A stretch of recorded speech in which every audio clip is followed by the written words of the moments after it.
Яничка, ще решаваме ли задачи? Да! Готова ли си? Да! А вече аз ще мълча, че ще смяташ сама. Да! Добре, пиша ти. Коя е първата задачка? Яничка, казвай на глас. Това число кое е? 7. Минус 3. 3 е равно. Първо да ти кажа за знака равно. Знаеш ли защо така се пише? Защо?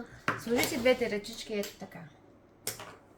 Така, направи така пръстчета се едно показваш. И казваш, това, което е от тази страна, е същото като това от тази страна. Разбираш ли? Да. Значи, което число е от тази страна, това, което получим, е същото каквото е от тази страна. Значи 3.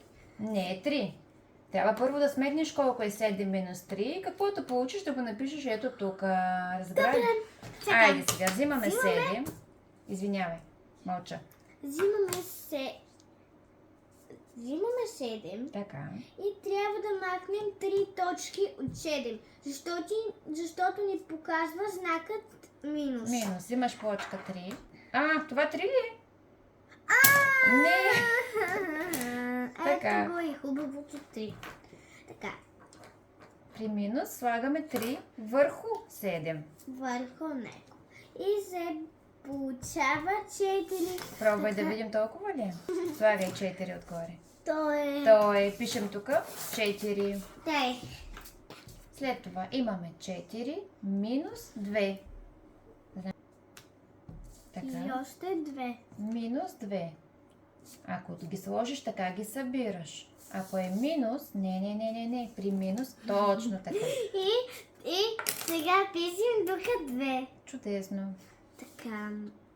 Ето. Отви тук като лебедче. Последно 5 минус 3. 5 минус. Минус значи махаме 3. Точно така. Така. Да намерим 5. 5. Ето го и него. Добре. И 2. Точно така. И се вече. Доста. Айде утре пак. Да. Сега толкова, че много те изтурвозихме днес. Благодаря ти, Яничка. Много ти благодарим за помощта. И искаме да се научиш да смяташ на ум, да ги запомняш плочки и как изглеждат. И приятно учене, деца. Надявам се да ви е харесало нашето видео с мама.